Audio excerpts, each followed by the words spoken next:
Using video modeling to increase independence in students with ASD. So, the Centers for Disease Control and Prevention report about 1 in 54 children have been identified with autism spectrum disorder. So, autism spectrum disorder is a range of developmental disorders that largely affect communication and behaviors. So, here I have a little diagram, and as you can see, this is my attempt at drawing an umbrella. And here it says autism spectrum disorder. And what is important for you to understand is that autism spectrum disorder is a category that includes these three separate diagnoses. So, someone with autism spectrum disorder could possibly be diagnosed with pervasive developmental disorder, not otherwise specified. They could be diagnosed with with autistic disorder, or they could be identified as having Asperger's syndrome. No two students diagnosed with autism spectrum disorder are the same. So, as you can see here, students with ASD fall on a spectrum, if you will. So, you could have a student that requires very little support, or you could have a student that requires substantial support.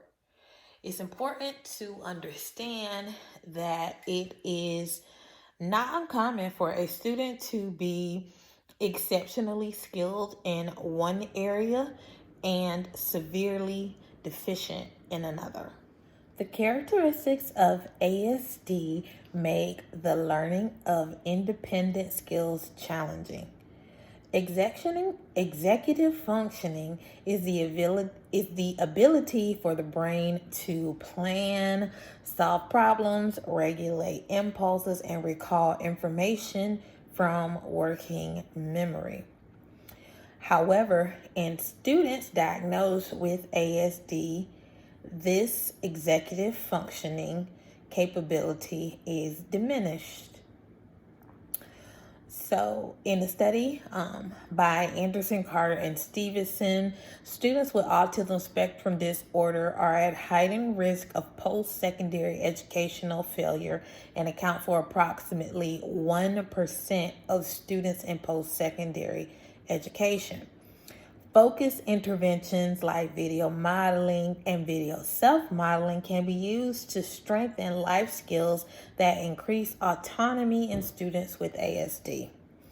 Video modeling and video self-modeling are instructional strategies that use videos to teach specific targeted behaviors.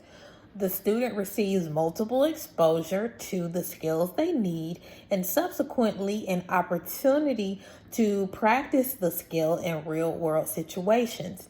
In video self-modeling, the child is featured in the video demonstrating the behavior. In video modeling, a student other than the child learning the skill is featured. Many of the interventions used to treat students with ASD rely heavily on outside support. This over-reliance creates a dependency that is not beneficial to the student, especially as they begin transitioning to adulthood. Video modeling helps individuals with autism attend to the relevant aspects of the learning situation because the camera focuses directly on the relevant information while blocking out other distractions. Video modeling practically eliminates the need for teacher support. Video self-modeling has slowly evolved as an extension of video modeling. In video self-modeling, the target student watches and learns from their own behavior. The emergence of video self-modeling is relatively new due to the focus only on the positive behavior. In contrast, traditional methods of video modeling The student does not view both the mistakes and successes of the model student. Improvement in social behaviors and task fluency have been reported using targeted video self-monitoring interventions. Ordinarily, students with ASD require multiple verbal and physical teacher prompts. In the general education classroom, teachers can miss opportunities to prompt the student, which could result in adverse behaviors. Students as early as middle school can be taught new skills to increase their ability. To reap the maximum benefit of video self-modeling, it must be implemented with fidelity. The process to implement video self-modeling is as follows.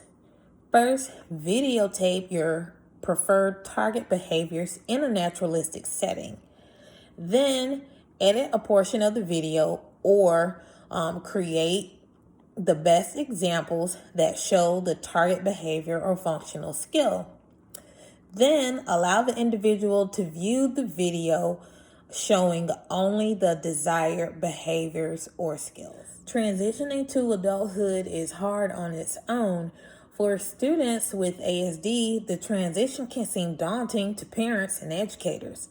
Although research has shown that implementing video modeling or video self-modeling makes the task seem less than.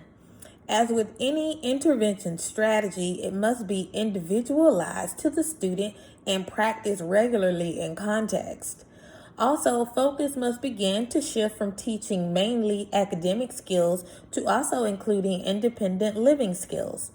It is important to note that EBPs for ASD are limited, but in the studies that are available, video modeling and video self-modeling have shown promise and further study is warranted. An added benefit of video modeling interventions is that they can be used with many students, but more research is warranted to investigate the effectiveness of using video models that have previously been created and used with one set of students, then subsequently used with an entirely new set of students.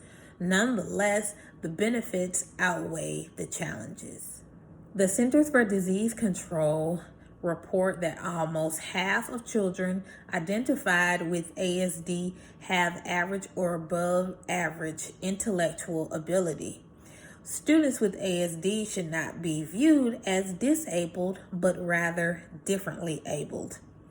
Currently, 27 evidence-based practices exist for students with ASD. Research to identify additional practices is ongoing.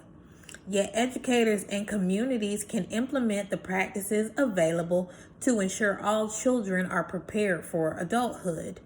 Video modeling and video self-modeling is one practice that has been proven effective in several studies. Teaching students with ASD the skills to live independently maximizes their quality of life. Thank you.